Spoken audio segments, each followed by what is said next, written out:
자, 알고 있다시피 통계 파트에서 보통 3점 2문항, 4점 1문항, 총 10점 3문항으로 출제가 되잖아. 그래서 이번 영상은 이 10점을 안정적으로 확보하기 위한 강의라고 보면 돼. 영상을 보고 나면 통계 문제들의 구조도가 머릿속에서 좀 그려질 수 있을 거야. 바로 실전 개념을 설명하기 앞서서 평가원이 어떤 문제들을 주로 내는지 살펴보자. 그러니까 공부를 할 때는 바로 개념을 읽기보다는 문제들을 보면서 어디에 집중해야 하는지 알고 공부하는 게 훨씬 효과가 좋아. 그래서 교육과정이 바뀐 이래로 4년간 나왔던 평가원 기출문제들을 전체적으로 같이 살펴보면서 총 6가지 유형으로 분류를 할 거야. 그런 뒤에 이 6가지 유형을 풀기 위한 실전 개념을 한 장으로 확실하게 정리를 해줄게. 그러니까 이번 영상에서 너희들은 학습지 문제들을 보면서 바로 풀 필요는 없고 영상을 다 보고 나서 학습지 이 스무 문제들을 푼 다음에 2부 풀이 영상을 통해 점검해주면 돼. 맞았더라도 이제 너희 풀이랑 내 풀이 비교하면서 비교해보면 도움이 될 거야. 그런 다음에는 이제 마지막으로 교육청 통계 문제들도 따로 모아뒀으니까 그것도 풀어보고 해설지로 점검해주면 될 거야. 자, 그럼 본격적으로 요 20문제들 어떻게 6유형으로 분류되는지 같이 살펴봅시다. 일단은 1번 문항 그리고 2번 문항은 이게 좀 특이하게 2점으로 나오긴 했지만 뻔한 유형이야. 끝이 뭐야? 이산 확률 변수 파트에서 이항 분포에 대한 기대값 분산 계산하는 거. NP와 MPQ 공식 쓰면 되지. 자세한 내용은 좀 이따 한 장 정리해서 해줄게. 지금은 훑어보자. 그 다음에 3번도 마찬가지지. 방금 1, 2번이랑 똑같은 유형이고, 자, 그 다음 4번이 조금 다른 유형인데 이제 1, 2, 3번은 이항 분포라는 특정한 이산확률 변수의 케이스였다면 4번 문항은 일반적인 이산확률 변수를 가져와서 수식을 준 다음에, 그러니까 요거 말하는 거야. Y에 대해서 식을 준 다음에 기대값 또는 분산 구하라고 하는 거지. 이때 기대값이라는 거는 평균이랑 똑같은 말이지. 자, 그 다음에 5번도 방금 본 거랑 똑같아. 이렇게 식을 주고 이산확률 변수에 대한 평균, 분산들을 묻는 거고, 자, 6번 문항은 4번, 5번하고 똑같은 문제긴 하지만 조금의 차이점은 4번, 5번 문항은 식으로 줬다면 6번 문항은 표로 줬다라는 거. 근데 4, 5, 6번의 공통점은 일단은 이산확률 변수니까 x가 가질 수 있는 값이 정해져 있어. 그러니까 4번 문항 같은 경우에는 0, 1 또는 2 이상. 근데 이게 4개의 동전을 던지는 거니까 최대 4가 돼서 이때 x는 0, 1, 2, 3, 4 중에 하나고, 여기서도 x는 0, 1, 2, 3, 4, 요 6번에서도 x는 0, 1, a 이렇게 개수가 정해져 있고 그때 대응되는 확률을 다 합치면 얼마가 되는 거 알고 있다? 1이 되는 걸 알고 있다. 그 다음에 이제 여기서 평균하고 분산을 구하는 과정만 명확하게 알고 있으면 쉽게 해결할 수 있는 3점 문항이지. 자, 그 다음에 이제 요 7번 문항은 연속 확률 변수에서, 그러니까 지금 1번부터 6번까지는 이산확률 변수에 대한 내용이었다면 7번부터는 연속 확률 변수에 대한 내용인데, 연속 확률 변수 중에서 표준 정규 분포를 이용한 확률을 구하는 문제인 거지. 이렇게 해서 이 확률을 해석할 줄 알아야 된다. 8번도 마찬가지. 이렇게 정규화 과정을 할 줄 알아야 되고, 다만 7번은 좀 독특한 게 표본 평균에 대한 분포를 물었다라는 거. 그럼 우리 여기서 뭐가 바뀌어? 분산이 바뀌지. 자세한 건 좀 이따 같이 보고. 자, 그 다음 9번은 뭐야 이거? 그렇지, 얘도 정규 분포에 대한 확률을 물어보는 거니까 정규화 과정을 이용하겠지. 그리고 옆에 10번도 마찬가지로 표준 정규 분포에서 정규화 과정을 이용해서 문제를 푸는 건데, 얘도 8번이랑 비슷하지. 그러니까 8번이 아니라 7번. 7번에서 이제 표본 평균에 대한 확률을 물었잖아. 얘도 지금 보면 알겠지만 표본 평균. 그래서 표본 평균의 정규 분포를 확실하게 알고 있어야 된다. 좀 이따가 설명해 줄 거고. 그래서 보면 알겠지만 10번, 9번, 8번, 7번 모두 연속 확률 변수 파트에서 정규 분포를 이용한 확률 구하는 문제들이야. 그 다음에 이제 11번하고 12번 보면은 딱 봐도 어떤 유형인지 보이지. 그렇지? 통계적 추정 파트에서 신뢰 구간 문제. 신뢰 구간 문제라고 보면 되는 거고, 13번도 마찬가지. 근데 여기 좀 독특한 게 얘는 2 수능 27번이었고 얘는 2, 3 수능 27번, 얘는 2, 4 수능 27번. 그래서 수능에 나왔던 27번들은 모두 신뢰 구간 문제였다. 뭐 그렇다고 해서 올해 수능 27번이 확정적으로 신뢰 구간이라고 볼 수는 없지만 그래도 확률이 높다라는 거. 그래서 신뢰 구간 문제들은 공식 잘 쓸 줄 알면 된다. 개념도 조금 명확하게 이해해두고 좀 이따 다 설명해 줄 거야. 자, 그리고 14번, 15번이 같은 유형인데 요거는 연속 확률 변수에서 확률 밀도 함수를 해석하는 문제지. 우리가 주의해야 되는 건 이때 함수값이 확률이 아니라 넓이가 확률이 된다라는 거. 그리고 넓이의 총합은 1이라는 거. 이것만 기억해도 이 사전 문제가 그냥 수월하게 풀린다. 자, 그 다음에 이제 요 16번 그리고 17번 같은 문제들은 통계 문제를 가장한 확률 문제인 거지. 그래서 얘네들은 실수 없이 경우의 수 세면서 확률을 구해주면 된다. 자, 그 다음에 이제 요 18번 문제는 좀 독특한 유형인데 일단 겉으로는 독립시행을 줌으로써 이항분포 문제야. 이항분포면 이산확률 변수지. 근데 표준정규분포표를 이용해서 확률을 구해라?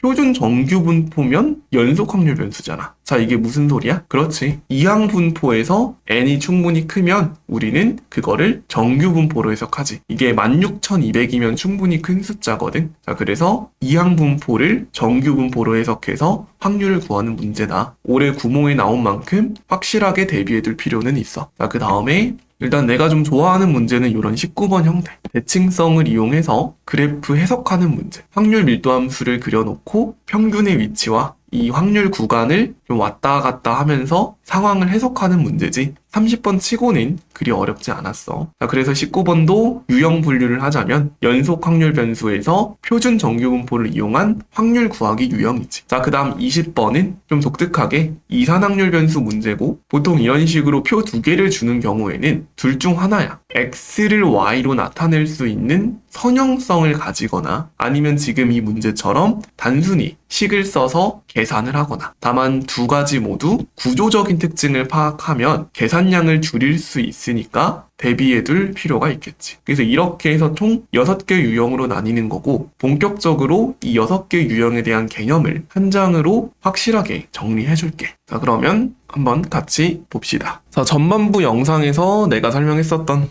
6가지 유형 분류 잘 봤었지? 그거 관련해서 실전 개념들을 이 한 장에 꽉꽉 눌러서 완벽하게 이해시켜줄게. 그러니까 개념 강의처럼 기초적인 것부터 시작해서 평가원 20문제를 모두 다 해결할 수 있게끔 확장된 실전 개념까지 설명해 줄 테니까 놓치지 말고 끝까지 따라와 줬으면 좋겠어. 자, 파이팅 해봅시다. 일단은 이산확률 변수 먼저 볼 건데 이게 이산확률 변수랑 연속확률 변수를 따로 배우는 것보다도 이 둘을 비교하면서 공부하면 좀 더 도움이 될 거야. 그리고 당연한 얘기지만 통계적 추정이라는 건 보통 연속확률 변수에서 하는 거기는 해. 왜냐면 정규분포가 연속확률 변수에 의해서 나타나는 거니까. 자, 어찌 되었든 이산확률 변수는 뭘로 생각하면 쉽냐면 수열로 생각하면 쉽고 연속확률 변수는 함수로 생각하면 쉬워. 그러니까 사실 수열도 본질적으로 함수기는 하지. 하지만 실제로 우리가 다항함수 같은 연속적인 함수, 여기도 연속이잖아, 그치?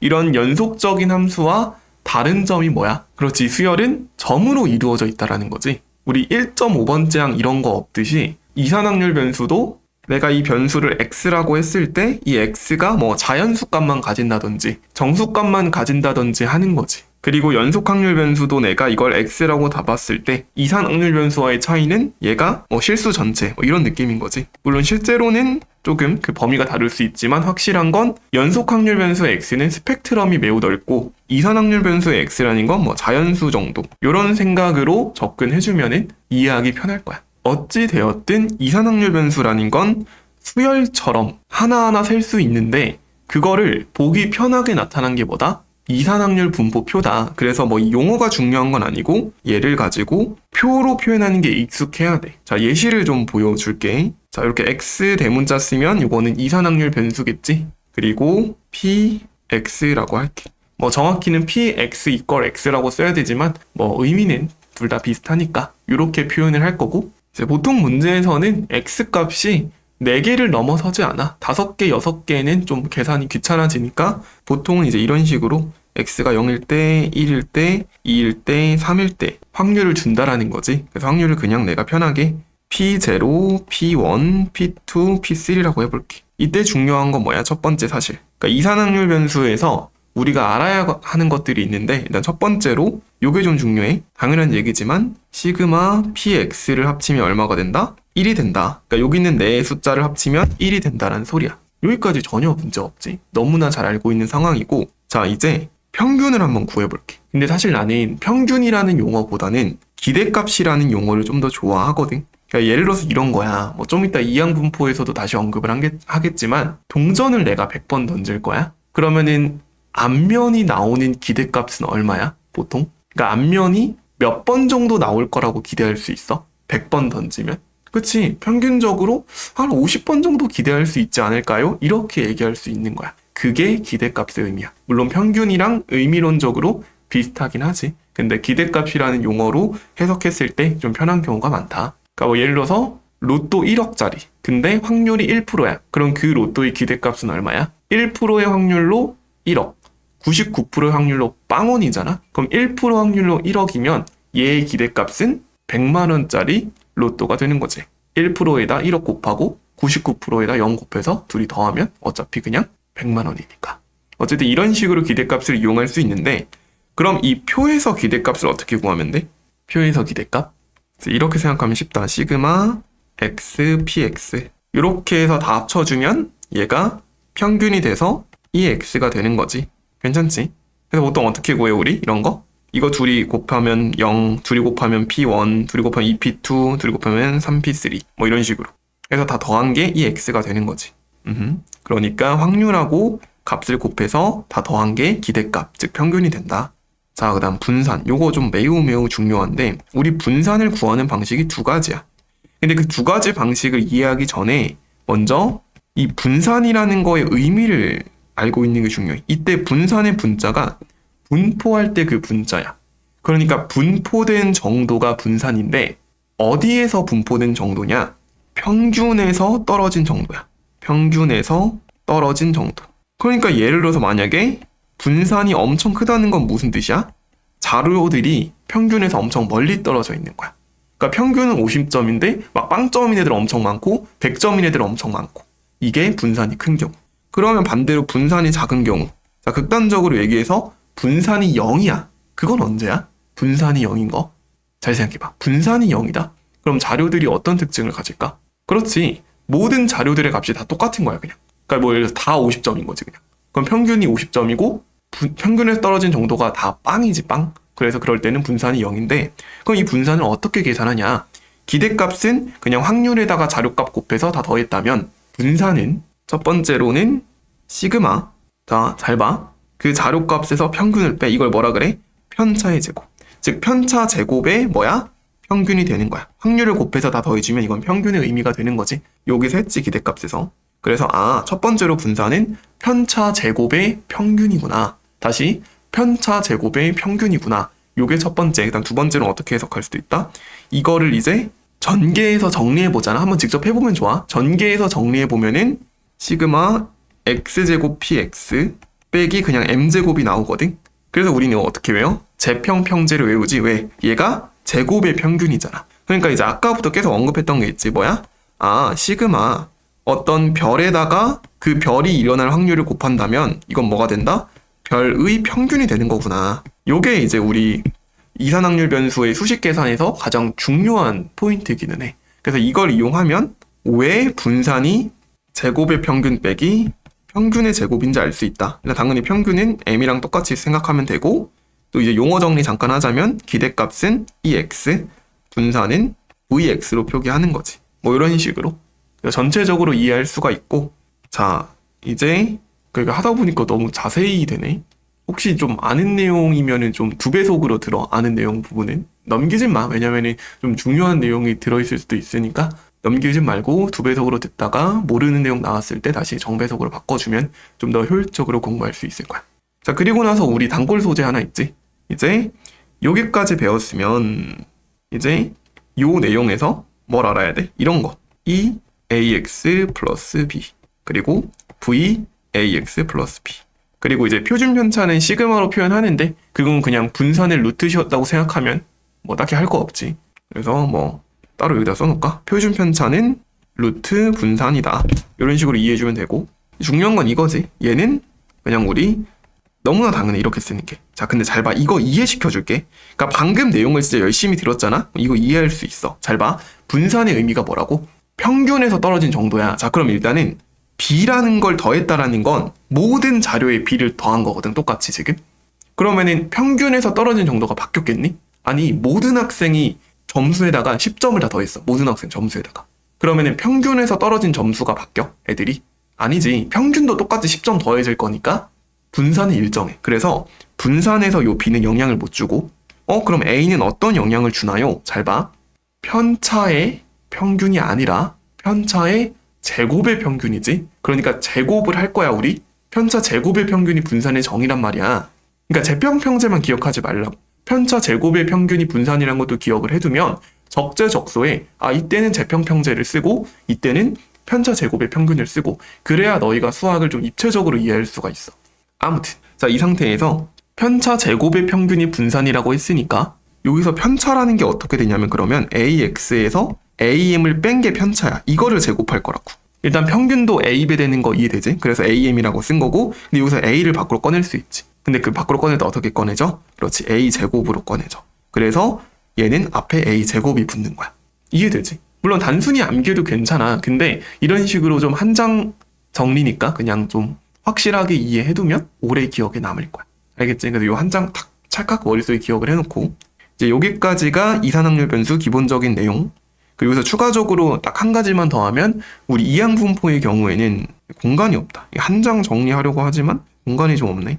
이 이산확률 변수 x가 만약에 이항분포 n, p를 따른대. 그럼 이때 평균이랑 분산만 해볼까? 이때 평균 어떻게 구해? 그렇지. 평균은 np가 되는 거야. 이렇게 생각하면 돼. 동전을 100번 던질 건데 앞면 날 확률이 2분의 1이야. 그러면은 그때 동전이 앞면 나오는 횟수를 x라고 잡았을 때 그 평균은 혹은 기대값은 몇 번? 50번이다. 100번 던지는데 확률이 2분의 1이니까.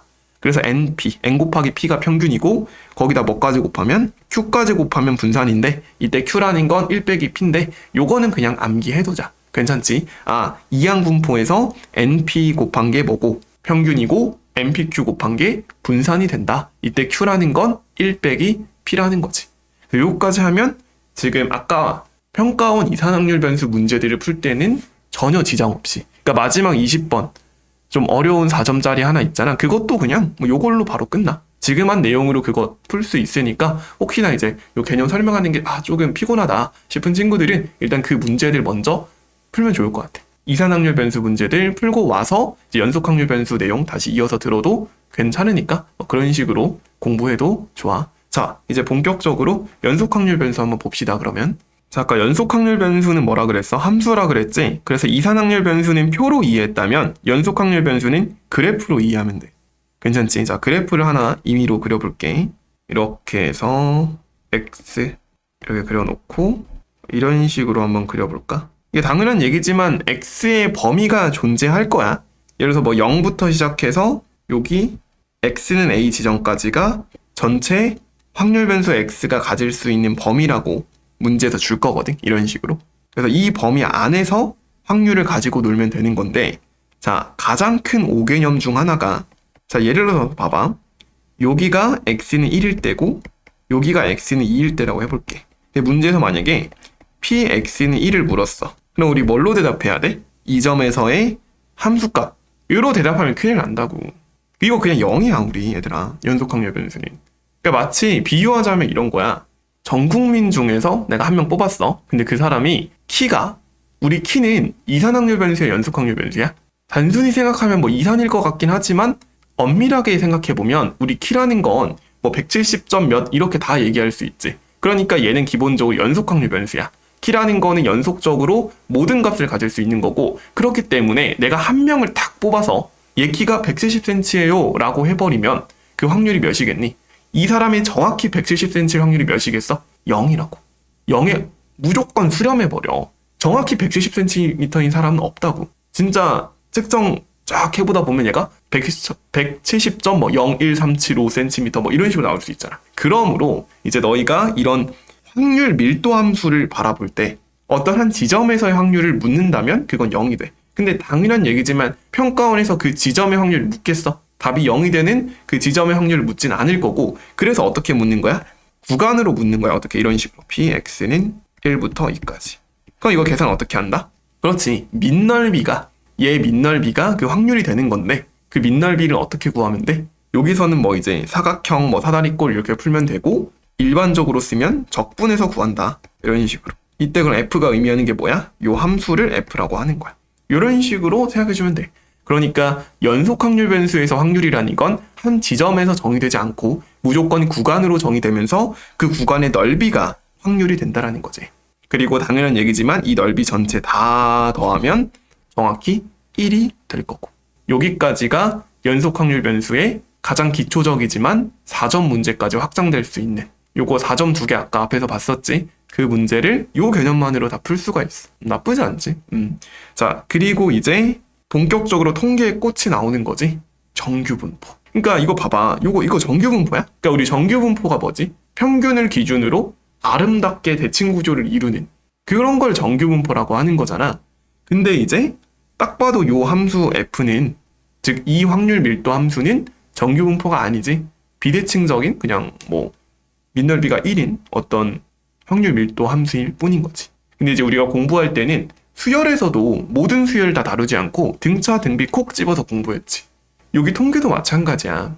모든 확률 밀도 함수를 보는 건 의미가 없어. 일반적인 걸 보기보다도 특정 규칙성을 갖는 확률 밀도 함수를 보는 게 좋은데 그게 뭐다? 정규분포다라는 거야.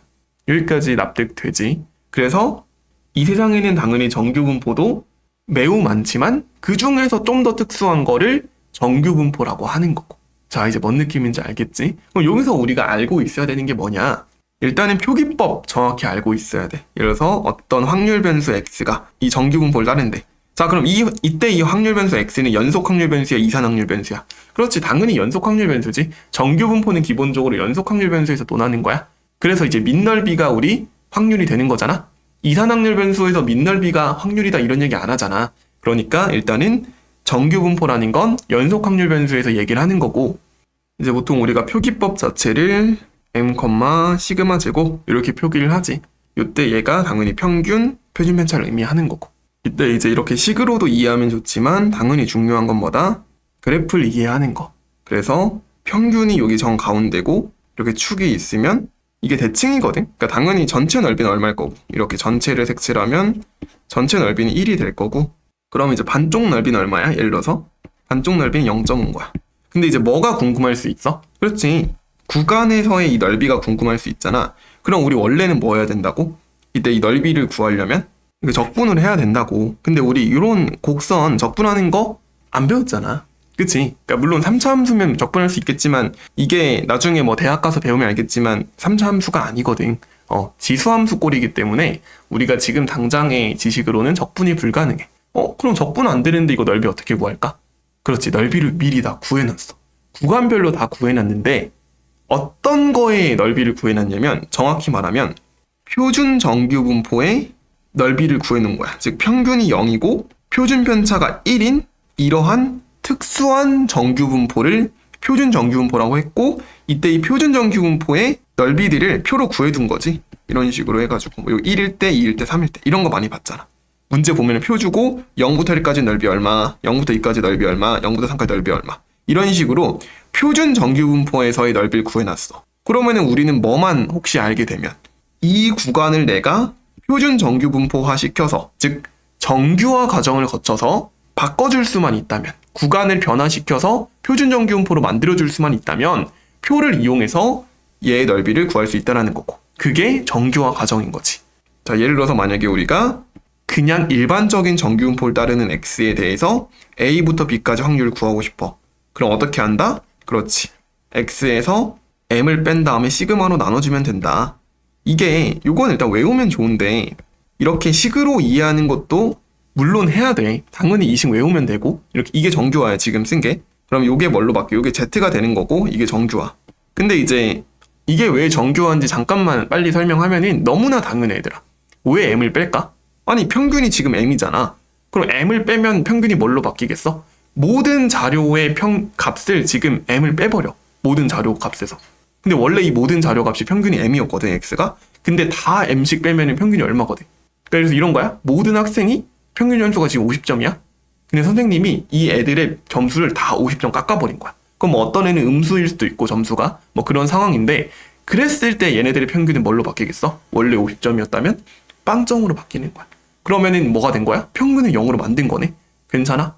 자, 그리고 나서 아까 이제 우리 분산은 앞에 뭘 곱해주면 그게 제곱해서 나온다 그랬지. 그럼 우리 표준 편차는 예를 들어서 뭐 표준 편차 시그마에 대해서 앞에 A를 곱해주면 얘는 뭐야? 그냥 그대로 튀어나오는 거거든? 이래나? 그대로 튀어나와. 그래서 뭐 절대값 같은 거 디테일하게 붙여주면 좋고. 어찌됐든. 그럼 표준 편차는 그냥 곱해주는 것만큼 똑같이 바뀌어. 근데 지금 얘 표준 편차 얼마라고? 시그마라고. 근데 이 시그마를 뭘로 바꾸고 싶어? 1로 바꾸고 싶지 않아? 그럼 뭘 나눠주면 돼? 그냥? 시그마를 나눠주면 돼. 그래서 여기 시그마 분의 x 빼기 m이 되는 거야. 즉 원래 요 x는 평균이 m이고 표준 편차가 시그마인 정규분포를 따르는데 m을 빼면서 평균을 0으로 만들어주고 그 다음에 시그마로 나눠줌으로써 표준 편차를 1로 만들어준 거야. 그럼 얘가 뭐가 된 거야? 표준 정규분포가 된 거고 그러면 이제 이 구간이 어디서? 이 표준 정규분포에서 해석이 된다라는 거지. 이때 정규화가 확실히 무엇인지 이해됐지. 그래서 이런 식으로 해주면 되는 거고 이제 아까 설명하려고 했던 이 정규화를 그냥 그림에서 이해할 수도 있거든. 뭐냐면 좀 이따 문제풀이에서 본격적으로 보여주긴 할 건데 뭘 알면 되냐면 여기서 이렇게 수식적으로 바꿔도 되지만 지금 여기 사이 거리가 몇 시그마인지 알면 돼. 이게 아는 친구들이 많긴 할 거거든. 이게 몇 시그마인지 알고 문제를 풀면 좋은데 이제 사실 만약에 이 내용을 안 들어본 친구들이라면 일단은 수식으로 먼저 풀어. 그리고 나서 수식의 풀이가 익숙해졌을 때 너무나 체화가 돼서 당연해졌을 때 이제 그래프상에서 수식 계산 없이 바로 확률을 뽑아내는 연습을 그 다음에 하는 게 좋아. 그러니까 일단은 수식으로 먼저 풀고 이제 문제풀이 할 때, 그러니까 2부 영상이겠지? 2부 영상에서 이걸 빨리 계산하는 방법을 그때 알려줄 테니까 지금은 수식으로 먼저 풀어보면 좋을 것 같아. 그게 기본 정석이니까. 여기까지 괜찮지? 그리고 이제 요 대칭성 구조라든지 뭐 당연한 얘기지만 지금 이 상황에서 시그마가 커지면 즉 분산이 커지면 어떻게 돼? 분산이 커지면 그래프 개형이 어떻게 바뀔까? 좁아질까? 좀 더 퍼질까? 우리 시그마가 커진다라는 건 표준 편차가 커지는 건데 그럼 분산이 커지고 분산이 커지면 평균에서 떨어진 정도가 커지는 거니까 어떻게 돼? 퍼지겠지 더. 그래야 평균에서 더 멀리 떨어지잖아 자료들이. 반면에 표준 편차가 작아진다고 하면 분산이 작아지는 거니까 이렇게 평균에 몰리겠지. 그러니까 이거 너무 당연한 거야. 설명할 필요가 없다라는 거지. 뭘 이해했다면 평균에서 떨어진 정도라는 거 그리고 편차 제곱의 평균이라는 걸 이해했다면 이런 건 그냥 곁다리 요소라는 거지. 너무나 당연한. 자 이제 마지막으로 추정에 대한 신뢰 구간 얘기를 할 거고 그 다음에 표본 평균에 대한 얘기로 마무리를 할게. 자 일단은 이 통계적 추정이라는 게 쉽게 설명하면 이런 거거든. 전 국민의 평균 키를 조사하고 싶어. 괜찮아. 전 국민의 평균 키를 조사하고 싶은데 당연한 얘기지만 전 국민의 만약에 전체를 조사하게 되면 비용이 너무 많이 들지. 그렇기 때문에 내가 예를 들어서 5천만 국민 중에서 딱 1만 명만 뽑아서 조사를 해볼 거야. 그래서 1만 명 키의 평균을 구했다고 쳐볼게. 그게 X바가 되는 거지. X를 키라고 한다면 X바는 표본 1만 명에 대한 즉 N이 만일 때의 평균이 되는 거지. 그리고 나서 이제 누가 이렇게 주장하는 거야. 아 이때 이렇게 구한 X바가 뭐랑 같다? 이 500만 명의 평균 M하고 같다 이렇게 주장하는 거야. 근데 여기서 우리는 어떤 반박이 가능하지? 아닐 수도 있잖아 당연히. 진짜 5천만 명을 하나하나 조사하지 않는 이상은 10,000명을 뽑아서 평균을 조사하게 되면 틀릴 수도 있단 말이지. 그러면 이게 궁금한 거지. 오케이 틀릴 수도 있어. 근데 어느 정도는 가깝지 않을까? 그러니까 예를 들어서 이렇게 주장하는 거지. 이제 이렇게 연구한 사람들이 우리가 10,000명 뽑아서 평균을 구해봤는데 평균이 예를 들어서 164cm가 나왔다라고 쳐보자. 이렇게 주장을 하는 거야. 164cm가 1만 명의 평균인데 그럼 진짜 우리 전 국민의 평균 키는 아마도 90% 확률로 163cm와 165cm 사이에 있을 거예요. 이거에 대한 수치를 배우는 게 통계적 추정이야. 즉 90%면 이렇게 정말로 뿔마 1cm로 생각하는 게 맞는지 그거에 대한 정당성을 공부하는 게 통계적 추정인 거고 이제 여기서부터 개념 설명을 좀 빠르게 하나 해볼게. 자 뭐냐면 일단 우리가 알아야 되는 건 이 X바라는 게 요거는 조금 어느 정도는 받아들이고 가자. 근데 이거 이해될 거거든. 그러니까 표본을 뽑는다는 게 요거는 지금 내가 한 번 뽑은 건데 사실 이 표본을 우리가 자원이 무한하다면 무한번 뽑을 수 있잖아. 말 그대로 진짜 무한번 뽑게 되면 당연히 그러니까 10,000명을 내가 무한번 뽑는 거야. 10,000명을.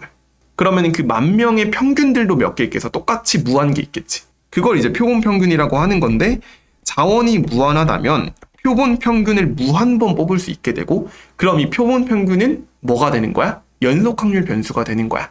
그리고 나서 상식적으로 생각을 해보면 내가 이 5천만 명의 진짜 찐 평균값을 모평균이라고 했을 때 모평균, 그 모평균하고 이 표본 평균 무한계들의 평균, 즉 표본 평균의 평균이 같겠지. 생각해봐. 그러니까 내가 10,000명을 무한번 뽑아서 평균을 무한계 뽑아냈어. 그럼 그 평균들의 평균은 당연히 m하고 똑같겠다. 요거는 좀 직관적으로 납득해야 돼. 직관적으로 납득 안 될 경우엔 외우면 됩니다. 별로 상관없고. 자, 그 다음에 이제 진짜 5천만 명의 표준 편차도 있을 거 아니야? 그러니까 이 5천만 명도 어쨌든 키들이 뭘 이룬다? 정규분포를 이룬다고 생각을 하는 거야. 그리고 그때 정규분포를 이룬다면 우리는 표준 편차를 알고 있어야겠지. 이거를 모 표준 편차라고 할 거야. 당연한 얘기지만 우리 지금 일반적인 상황에서 이 모평균하고 모표준 편차를 알고 있겠니 모르겠니? 알고 있으면 이 짓거리를 할 필요가 없어. 모르니까 지금 추정을 하려는 거야. 그러니까 요 모평균을 추정하려는 게 통계적 추정의 핵심 목표다. 자, 그리고 나서 그럼 이 표본 평균의 평균이 m인 거는 뭐 직관적으로 납득이 됐어. 그럼 이 표본 평균의 표준 편차는 어떻게 되냐 이거야. 과연 시그마와 같을 것인가? 이렇게 주장을 해도 되는가를 뭐 이제 수학적으로 계산을 해서 어떤 결론이 나왔었던 거야? 루트 m분의 시그마라는 결론이 나왔던 건데 이거를 내가 확실하게는 아니지만 좀 의미론적으로 이해를 시켜줄게. 잘 생각해봐.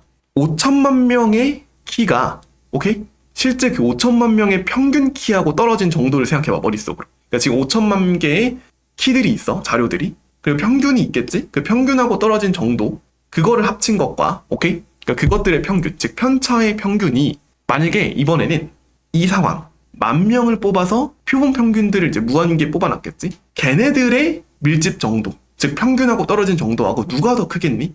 다시 5천만 명이 키를 조사했을 때 평균하고 떨어진 그 분산의 정도하고 평균들을 즉 10,000명의 평균들을 모아둔 거에 떨어진 정도하고 누가 더 멀리 퍼뜨려져 있겠어? 당연히 평균들보다 그냥 이 5천만 명 자료들이 더 멀리 퍼뜨려져 있겠지 평균에서. 왜냐면은 우리 표본 평균이라는 건 10,000개를 뽑아서 평균을 낼 거잖아? 그러면은 이것들은 좀 밀집돼 있을 거야, 값들이. 그러니까 분산이 더 뭐해진 거야, 지금? 이렇게 작아진 거야, 그래서 표본 평균의 표준 편차가 모 표준 편차보다 더 작은 건데, 사실 뭐, 이제 나도 설명하면서 느끼는 건데, 이해했을지는 좀 미지수고요. 그냥 받아들여도 됩니다. 솔직히 아마 웬만하면 지금까지 다 받아들여서 풀었을 거야. 왜냐면 교육과정에서 이게 증명이 안 되거든. 아무튼. 그래서, 표본 평균도 정규분포를 따르는데 어떤 정규분포? 그렇지. 평균이 m이고 표준 편차가 루트 n분의 시그마인 정규분포를 따른다. 근데 이때 m은 모 평균, 시그마는 모 표준 편차, n은 표본의 개수. 근데 이제 이런 생각을 할 수 있어. 아니, 이거 좋다 이거야. 근데 시그마를 어떻게 하냐? 그러니까 문제 보면은 이거 우리 루트 n분의 시그마를 쓰잖아? 문제 풀면서. 근데 이때 시그마는 사실은 어떻게 구하냐면 진짜 찐 모 표준 편차를 구할 수가 없어서 뭘로 근사시키냐면 이때 이 시그마를 그냥 표본 표준 편차라고 생각하는 거야. 주의해야 돼. 표본 평균의 표준 편차는 루트 n분의 시그마가 맞고 표본 표준 편차를 모 표준 편차랑 같다고 가정을 해서 그냥 시그마로 쓰는 것 뿐이야. 이거 정확한 건 좀 이따 문제 풀면서 다시 언급을 해줄게. 자, 이제 진짜 마지막 내용. 이러한 표본 평균이 정규분포를 따른다는 것까지 알았고 그럼 이제 확률을 논할 수 있게 된 거지. 그래서 신뢰도라는 걸 언급을 할 건데 자, 어떤 걸 구하고 싶냐면 그러면 이거를 찾아봐라 이거야. P. 자, 잘 봐. 우리가 구한 이 표본 평균이 진짜 모평균을 기준으로 별만큼 뺀 거보다는 크고 별만큼 더한 것보다는 작을 이 확률이 뭐가 되도록 95%가 되도록 별값을 구해달라. 이게 사실은 신뢰 구간의 핵심이야. 요것만 이해하면 돼. 그러니까 어떤 뉘앙스인지 파악하고 나면 이제 우리 많이 쓰는 공식 있지? 그냥 그 공식 쓰면 된다고. 그리고 이제 우리가 0.95는 그 정교화 과정을 거치면은 암기를 하고 있지. 어떻게? 1.96 곱하기 시그마로. 그래서 별이 뭐일 때? 1.96 곱하기 루트 n분의 시그마면 이제 95% 확률로 이 부등식을 만족하는 거야. 근데 이 부등식을 지금은 x바에 대한 거잖아. 왜냐면 x바에 대해 써야 우리가 이걸 이용하지. 하지만 이거를 주인공을 m으로 바꾸면 신뢰 구간이 나오는 거지. 주인공을 m으로 바꾸면 x바 빼기 뭐가 되는 거야? 여기서 1.96 곱하기 루트 n분의 시그마. 그리고 x바 플러스 1.96 곱하기 루트 n분의 시그마. 이렇게 되는 거야. 그래서 요 신뢰 구간이 뭐가 된다? 신뢰도가 95%인 신뢰 구간이 되는 거지. 자, 그래서 이거 한 장으로 정리하느라 뭔가 좀 그 테트리스 하듯이 끼워 넣긴 했는데, 이제 개념을 진짜 처음 듣는 친구들이 아니라면 좀 머릿속에서 그래도 정리가 됐을 거거든. 그래서 이제 이걸 바탕으로 그 앞에서 내가 언급했었던 평가원 20문항들 한번 직접 풀어보고, 그 다음 영상에 올라가는 해설 강의까지 다시 봐주면서 풀이 점검하면서 통계 문제를 완벽하게 너희 것으로 만들어뒀으면 좋겠어. 자, 그리고 나서 교육청 문제로 마지막 점검해주면 좀 자신감이 붙을 거야. 자, 그래서 통계 10점 확실하게 확보해둡시다. 이번 영상은 여기까지 할게. 수고했어.